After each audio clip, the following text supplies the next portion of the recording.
Across gynecological cancers, I'm most excited for the B7H4 ADC Puxisam readouts.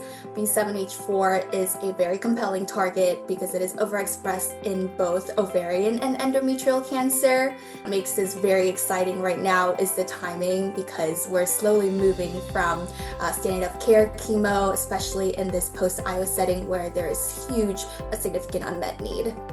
I'm excited to see some additional survival data for the Potomac trial, evaluating durvalumab plus BCG in BCG-naive NMIBC bladder cancer patients, especially with the given downward trend so far of IO plus BCG regimens in this space.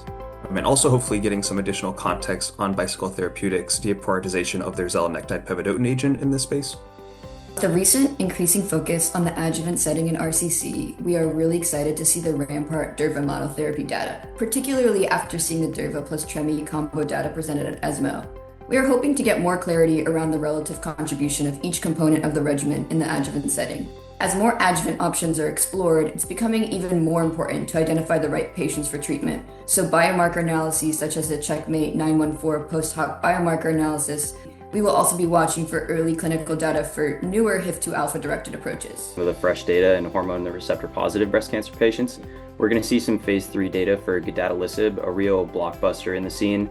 It's a comprehensive PAM pathway inhibitor, but we're also going to see a phase 3 readout from Persevera, which is going to provide some crucial insights for the potential combination of CDK4/6 inhibitors and next-generation oral SERDs. In lung cancer, survival data from the China-only HARMONIZE-6 trial for the PD-1 VEGF bispecific antibody ivonescimab, as it could signal what's ahead for the global HARMONIZE-3 trial and potentially reshape NSCLC treatment. And for the first time, ivonescimab data will be presented in non-melanoma skin cancer, specifically cutaneous squamous cell carcinoma, signaling the first step of this PD-1 VEGF bispecific into a new tumor type. In prostate cancer, I'm most excited about how the field is continuing to fragment into increasingly targeted treatment approaches. From TALAPRO-3 in HRR-mute hormone-sensitive prostate cancer to next-gen RPTs, moving beyond traditional PSMA and 177 loop paradigms. In multiple myeloma, I'm particularly interested in how Majestic-9 teclistamab monotherapy data compares with Majestic-3, which is teclistamab plus daratumumab, and seeing how well J&J positions both of these regimens and which profile KOLs ultimately favor. In NHL, I'm most excited for the results of the phase 3 frontline trial of tafasitamab plus len plus R-CHOP, assessing the intensification of tafasitamab plus len versus the R-CHOP standard of care backbone. Overall, the conference, the most groundbreaking abstract that I'm most excited for is daraxonrasib. This is a RAS inhibitor that represents a massive breakthrough in the treatment of pancreatic cancer. The OS benefit it showed in second-line pancreatic cancer is going to be a massive benefit to patients. So that, I think, is the most exciting readout for me across the conference. Who is going to win the early-stage land grab?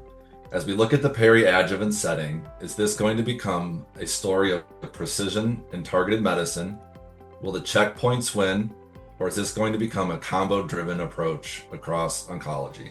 As we continue to see increased IO combinations, are they truly additive, or is this simply incremental?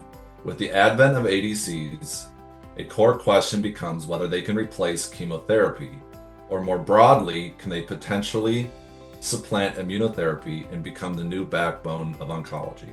The ASCO theme is a reminder that innovation only matters when it reaches patients, and the key question is whether promising data from one part of the world can truly translate across diverse global populations.